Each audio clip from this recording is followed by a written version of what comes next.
실제로 겪었던 실화 괴담들. 첫 번째 이야기, 사기꾼이 전화를 했던 것일까? 저희 어머니께서는 전라남도 해남 출신으로 14살 때 서울에 올라오셨죠. 어머니께서 서울에 올라오실 적에 많은 사람들이 서울로 올라왔는데 대부분의 어머니 고향 친구분들도 서울이나 수도권에 살고 계십니다. 그런데 A라는 친구분은 어머니보다 먼저 고향을 떠나셨는데 최근까지 아무도 A의 근황을 아는 사람이 없었습니다.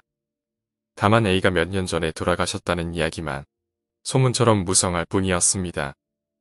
소문이라 말한 이유는 아무도 그분의 장례에 다녀온 사람이 없었기 때문입니다.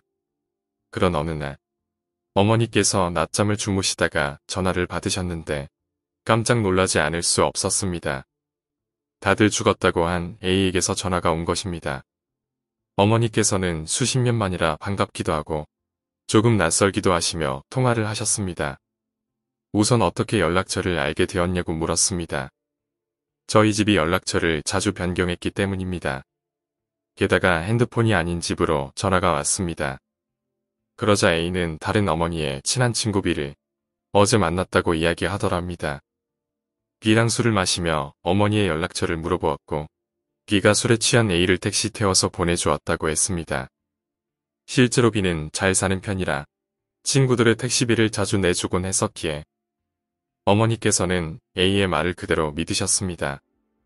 이윽고 지난 이야기를 하시다가 어머니께서 우습지만 A가 죽었다는 소문까지 들었다는 이야기를 해주었더니 A는 어느 녀석이 그랬냐면서 자기는 젊은 시절에 집안의 불화로 형제가 고발을 하여 징역을 살다 나왔고 그 후 집안이고 고향 사람이고 연락을 끊고 살았다고 했습니다.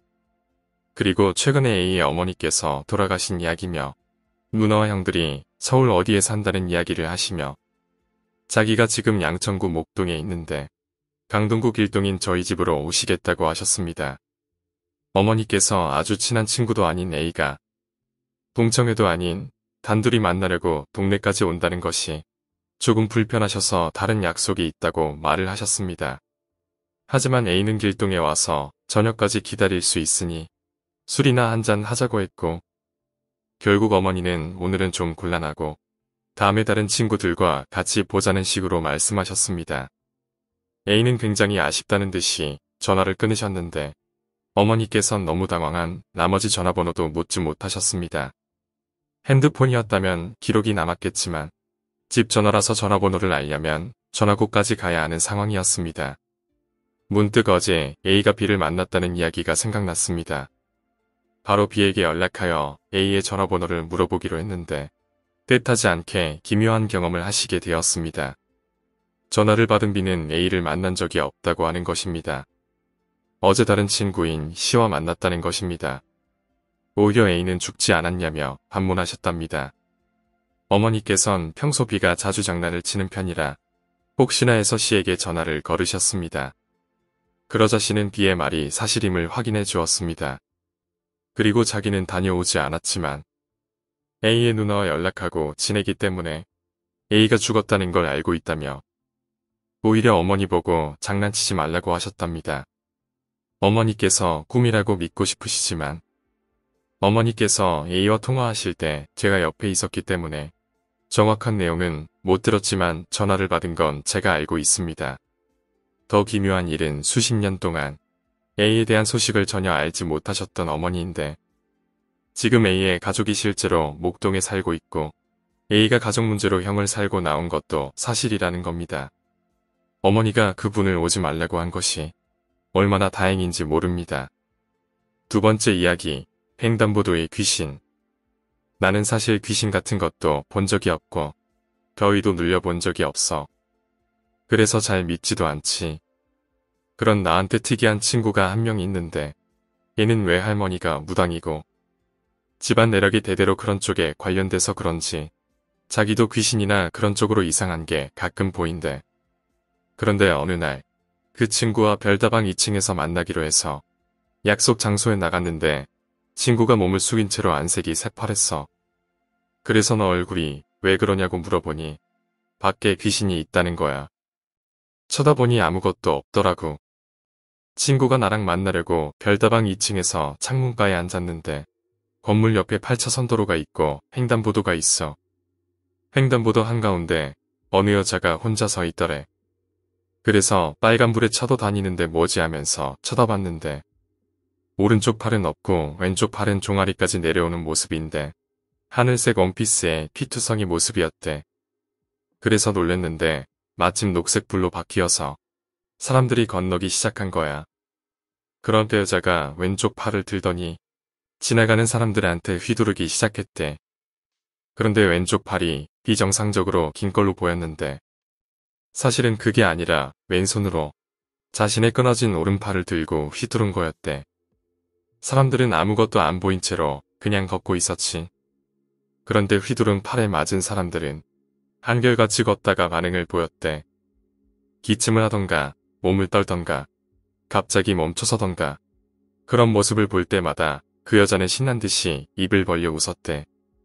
그리고 팔을 계속 휘두르는데 어느 교복 입은 덩치 작은 남학생한테 휘둘렀지. 그런데 그 학생은 반응이 없이 그냥 걸어가는 거야. 그 여자는 입이 찢어져라 웃다가 웃음을 멈추고 굳은 표정으로 남학생을 쫓아가면서 계속 팔을 휘둘렀대. 그런데도 남학생은 그냥 반응 없이 지나갔대. 그렇게 횡단보도 끝까지 건너가니까 그 여자도 쫓아가는 걸 그만두고 원래 있던 자리로 돌아가 서 있었대. 이미 빨간불이 되었고 친구가 놀라서 그 모습을 멍하니 쳐다보는데 갑자기 2층에 있는 자신을 노려봤다는 거야.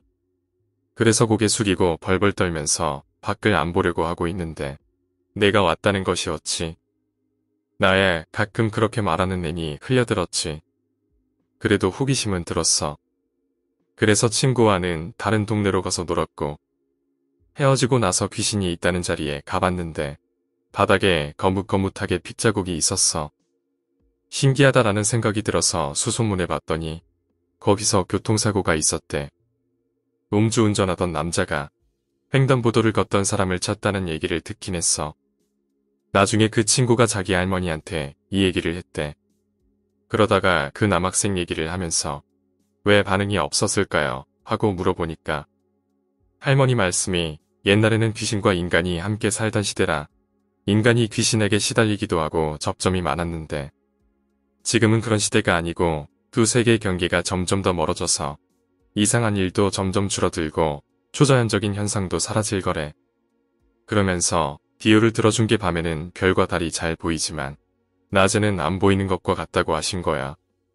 분명히 그 자리에 존재하고 있지만 볼 수는 없는 것처럼 지금은 점점 더 밝은 낮이 되어가고 있고 그 남학생도 같은 부류라는 거야. 이제 귀신 같은 걸 보지도 않고 시달리지도 않고 완전히 영향을 받지 않는 사람들이 많아지는 거래.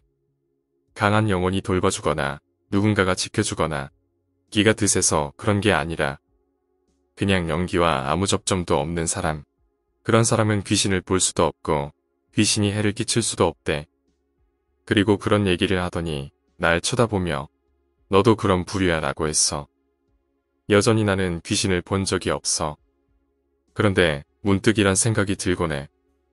횡단보도에서 신기한 듯 핏자국을 보고 있는 나에게 팔을 휘두르는 귀신의 모습을 말이지. 오늘 이야기는 여기까지입니다. 오늘 이야기가 재미있으셨다면 구독과 좋아요, 댓글 부탁드립니다. 댓글은 저에게 큰 힘이 됩니다. 감사합니다.